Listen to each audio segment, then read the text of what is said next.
G'day, and welcome back to Everlasting Summer. Now, we lost the card game. Didn't really like it anyway. So, not much of a loss there. And we've got to figure out where we want to go.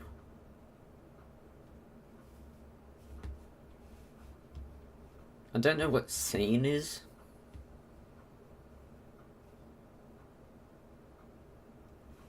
We could go to the square.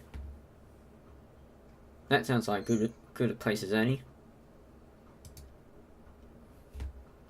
I came to the square and took a seat on the bench. Simply staring at the Genda statue seemed like a good idea. As good an idea as any, really. For the first time today, I finally felt how tired I was. There was no light in the window, so Olga Dmitrievna must have been sleeping already. Strangely enough, she waited for me yesterday. I entered the cabin quietly, stripped and laid on the bed. When you think about it, my situation hadn't gotten any clearer today. In fact, I spent the whole day doing useless stuff. I would never have even thought about doing something like this in real life. In the real world. This real life? Although I had plenty of time. How much time I would have here in total is still a mystery. Maybe an eternity. Or maybe there are only a few minutes left. I just didn't want to think about the past, about how I got to this camp.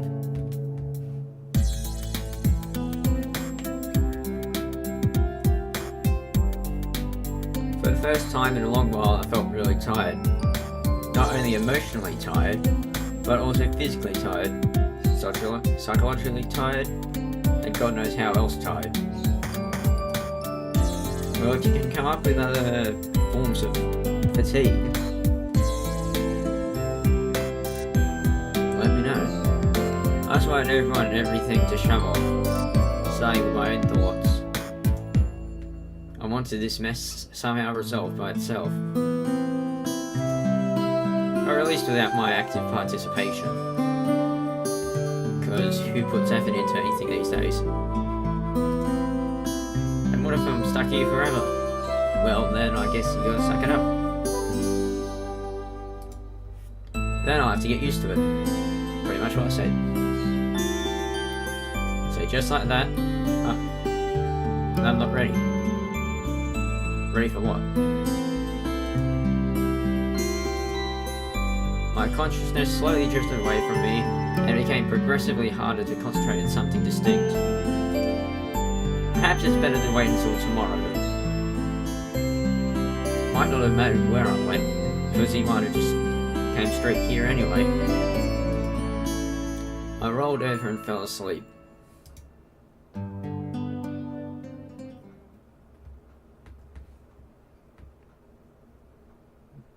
Day 3 now. Why do we keep going back to that scene?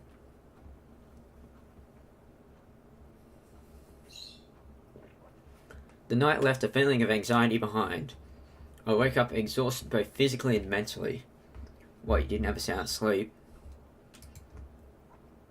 It happens to me all the time. You see incredibly lucid images in your dream, as if you fell into a Hollywood blockbuster with a plot full of twists, well-paid actors, and multi-million-dollar visual effects. And then you wake up in the morning without remembering a thing. Well, I tend to remember certain things from my dreams. That's what I was trying to do, to restore the images shown by my relaxed brain.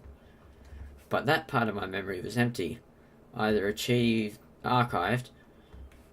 or formatted completely. It's 7 AM according to the clock. I reckon. I mean, if the clock says so, I guess it's the right time.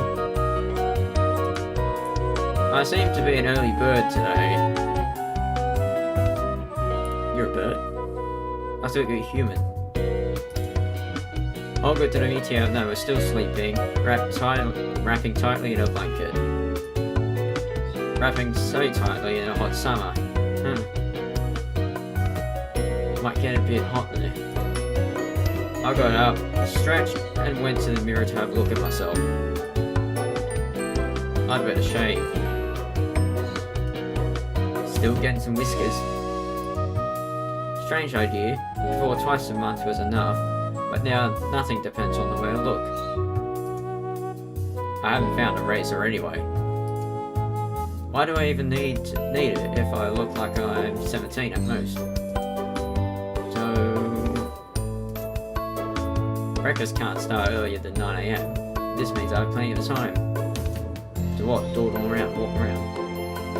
Which I can spend on walking and washing, for example. The water didn't seem as ice cold as the previous day. On the contrary, its refreshing coolness helped me to brace up and come back to reality. Are you in reality? Whether all of these events could be called real. Right, exactly what I was saying. The tooth powder didn't seem to be such an outdated thing. A quick thought struck me that it's not that different from toothpaste.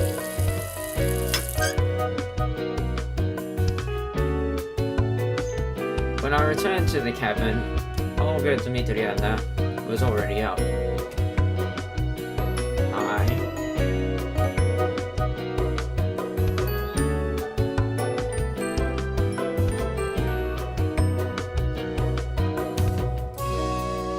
She was standing in front of the mirror and fixing her hair. Good morning, Samuel. Morning. Because of lack of sleep, my head was still singing, and my thoughts were all jumbled together. However, I didn't regret waking up instead of my usual habit of sleeping in for 2 or 3 more hours. How come you're up so early? It just happened. You know, these things. Matter of fact, I actually woke up earlier this day myself. Except it wasn't around 7, it was more around 4:45 in the morning. Yay. Not the longest sleep. Either way, it just happens. I know neckerchief, but again. Let me... I'll do it myself. Not a big deal. On my way to the canteen. I don't think so. Do it now. Did you forget about the lineup for breakfast? How could I ever forget? Maybe you just did. And what's the lineup going to be about today? We'll discuss the agenda for the day. Well, you'll have to wait and see, more than likely. So what's the agenda? Frankly speaking, I didn't care for what might be on the agenda for our courageous pioneer troop. I was most interested in where our brave leader will send our little pioneer army for the following 12 to 15 hours. Maybe I could manage to avoid enemy locations. I clicked. You'll find out later at the lineup. Am I using her voice? Hopefully. Sometimes it's hard to tell. She gave me a wily smile. What are you planning? Olga Dmitrievna, you know my stomach is getting upset. I'd run. You gonna track a sickie?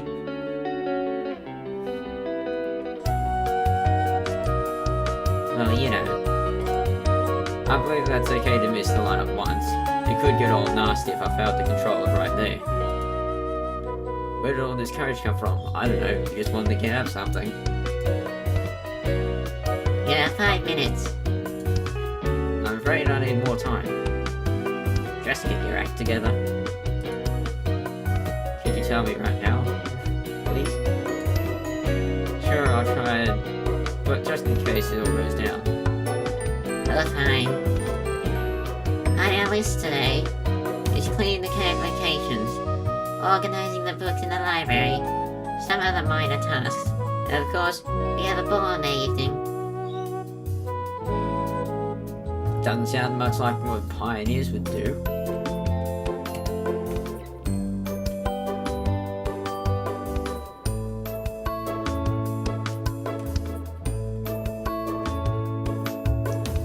Maybe, you know, doing scouting stuff, really? Isn't that the equivalent of pioneers?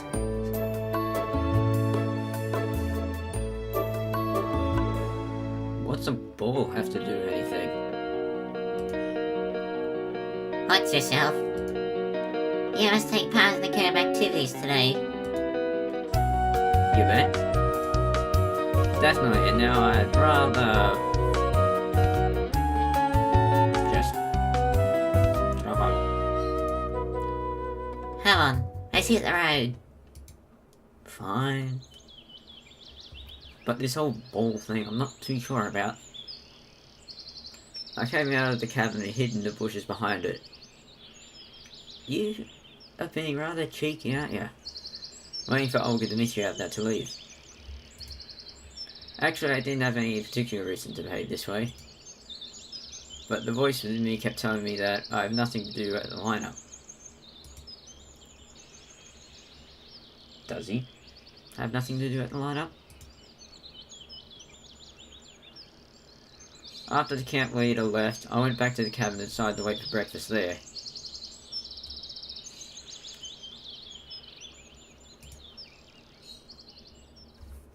Someone else comes in. Well, I'm not planning on taking part in community life today. Cleaning and organising, that's not what someone in my situation should be doing. 2 days have passed and I'm still right where I started. All the residents seem to be perfectly ordinary people. They weren't involved in any conspiracy, weren't communicating with aliens, and had no idea about time warps. Of course, each of them is a bit peculiar, but those peculiarities do not seem out of line at all. Moreover, if I had met any of these pioneers in my familiar world, I wouldn't suspect anything wrong. They seem to be even more normal and natural than, let's say, yours truly.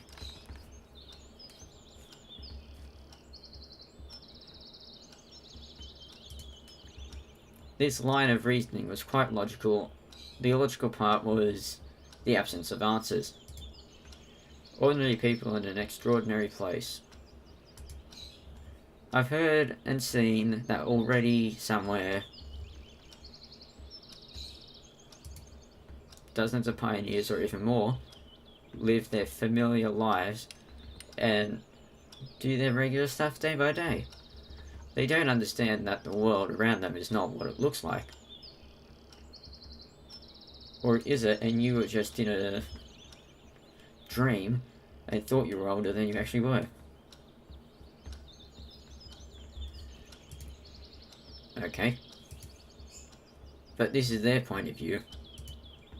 As for me, I'm not acquainted with the world of Sovianok camp and its residents, even if they seem to behave the way normal people would under the circumstances. The same circumstances, that is. I have to decide here and now, are these people involved in what's happening to me? I don't know.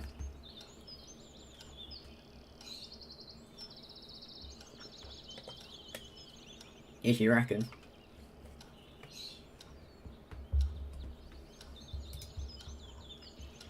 Can they give me any answers? Or do I have to seek the truth somewhere else? I don't know, you keep blacking out. It seems I overdid it a bit with the thinking. There's no usual crowd of hungry pioneers near the canteen. Or even inside the canteen. Most of them probably had their breakfast before 9 AM. That's even better. 2's company, 3's a crowd. So you prefer to be by yourself, that's what you're saying.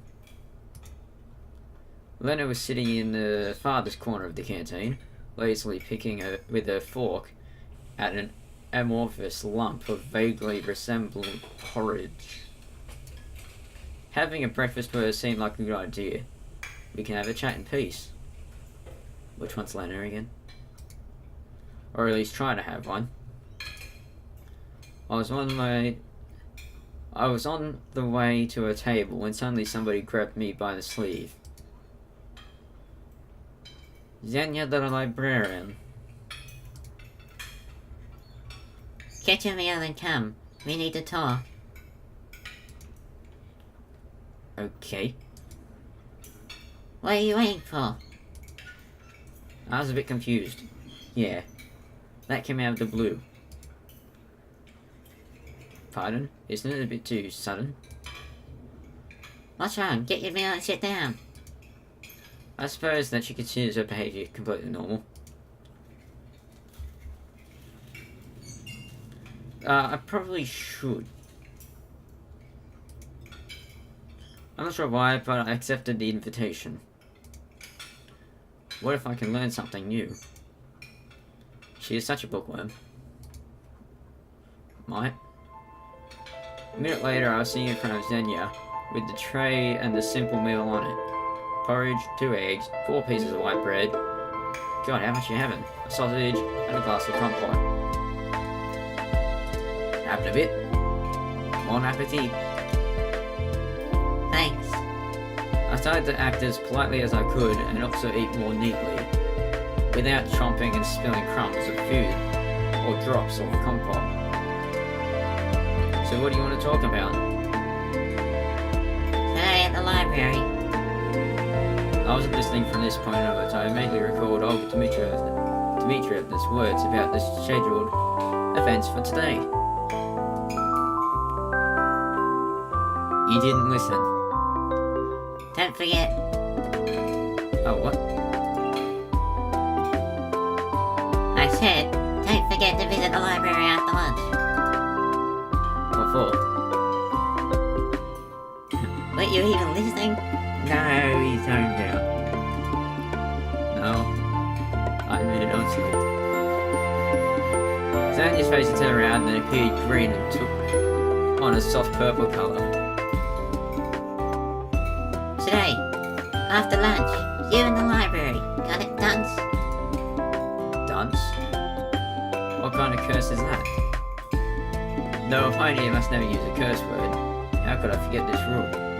I don't know, you never mentioned it. Oh yeah, sure, I apologize. Of course, I'll be there. Actually, I wasn't really planning to go away, but if you want to make someone speak, you need to sacrifice a bit first. What, were you planning to sacrifice yourself? By the way, what year is it now? I totally lost count. I decided to play fair.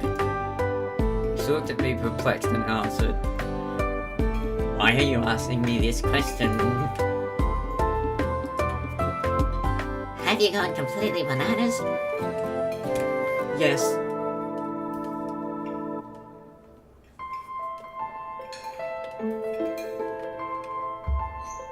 For I am Banana Man. But what year is it? Honestly, that's how I felt for the last few days. Xenia didn't reply. So what year is it? I smiled kindly. Yes, I think he's a bit. Listen, why don't you visit the infirmary? Will they tell me what year it is there? Oh, certainly. Could even more. Xenia stood up and headed to the exit. Wait, you didn't finish your meal? Well, I couldn't have it. I had too much. But it looks like she won't turn back. I was finished chewing on the sausage, which tasted like twisted pear cable. What? I wonder if they have internet access here. Probably not. I guess not. That's what I just said. A peony? What's a peony? A pioneer sitting at the next table noticed me talking to myself and stared at me. I smiled and waved to him in return. After such a friendly greeting, he, for some reason, left the canteen quickly without finishing his breakfast. Probably thinks you're a bit loopy. A bit bonkers. Done with the food, it's time to search for some clues. Sometime later, I finally came to the infirmary. Well, that's all the time I've got for this episode. Spent a bit longer than expected. If you enjoyed it, be sure to leave a like. If you enjoy what I do, why not subscribe? All that said, thank you for watching. Have a fantastic day, and be sure to tune in next time. Cheerio.